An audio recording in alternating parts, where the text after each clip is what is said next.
Hello, I'm Miriam Schulman. I'm the Assistant Director of the Markkula Center for Applied Ethics at Santa Clara University. I'm here today with Irina Raiku, who is our Internet Ethics Director, and we're going to be talking about #activism. Irina, there's been kind of a fierce debate raging about #activism in the last few weeks, particularly about Bring Back Our Girls and a second campaign, Yes, All Women. And I wonder if you could give us some background on those campaigns. Sure. So the first one, the Bring Back Our Girls campaign, started in Nigeria after a group of over 200 girls were kidnapped by an Islamic group. And after several weeks, when the government was not able to bring them back, the Nigerian Twitter sphere erupted with Bring Back Our Girls. And over time, the hashtag got picked up in other countries, and very much so in the United States, where various celebrities started tweeting it, and then political figures started tweeting it. The Yes All Women campaign started after a shooting rampage in Southern California, which was committed by a young man who had also written some very hateful thing about all women.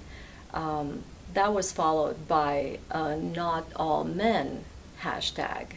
And then the Yes All Women campaign started to say, even though not all men do those kinds of things, yes, all women experience the kind of fear and hatred and sexism that's reflected in some of that writing. So they're two very different campaigns.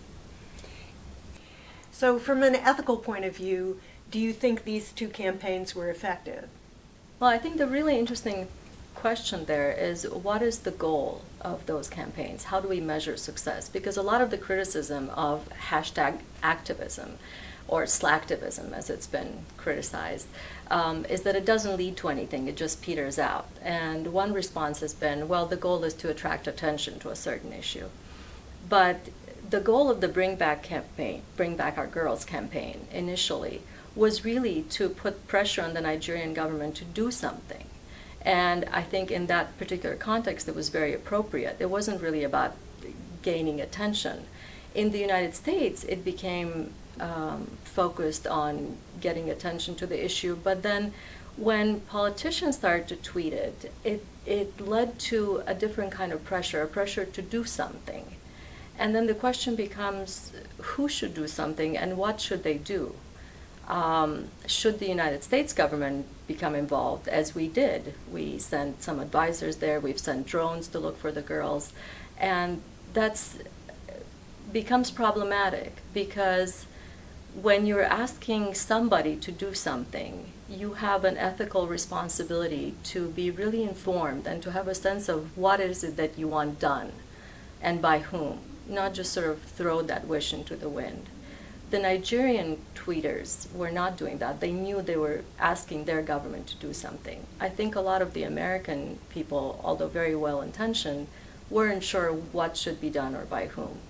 So do you think that the Yes All Women campaign was different from Bring Back Our Girls?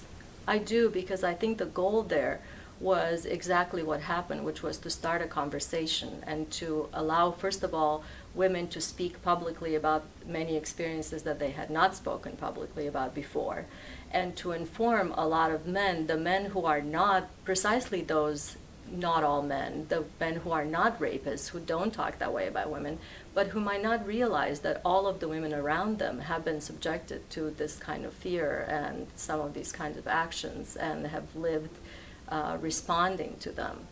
And from what I've read, there are all these accounts of fathers and sitting with their sons and mothers sitting with their sons, just reading the tweets with the hashtag Yes All Women, and really learning something from this. So the goal there was to start this conversation and to inform people, and that goal has been achieved in a different way than some of the more ambitious maybe, but more vague goals of somebody do something about this.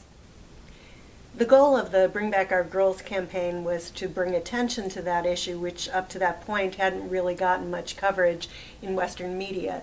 Do you think attention is always a good thing? it's not. And there are two aspects to that. One is that attention is a finite commodity, and we pay attention to some things and not others. And we don't always know who started a Twitter campaign and what the motivation was, and we are now putting our resource, our attention into one particular area when maybe we should really be focusing on other things. The other thing is that attention can be precisely what some groups are seeking. And you may want to do everything possible not to grant them that attention. It's really a double-edged sword, and precisely for that reason, the farther you are from the issue that you're tweeting about, geographically and in terms of knowledge, the more of a responsibility you have to really inform yourself before you go ahead and draw attention to it through your own tweets, to understand the context, to understand the issue that you're tweeting about, and see whether you think this is what should be getting the world's attention. Thanks, Irina. If you'd like more information about hashtag activism, internet ethics, or ethics in general, please visit us at our website, www.scu.edu/ethics, or join us on our social media, Facebook, Twitter, LinkedIn, and YouTube.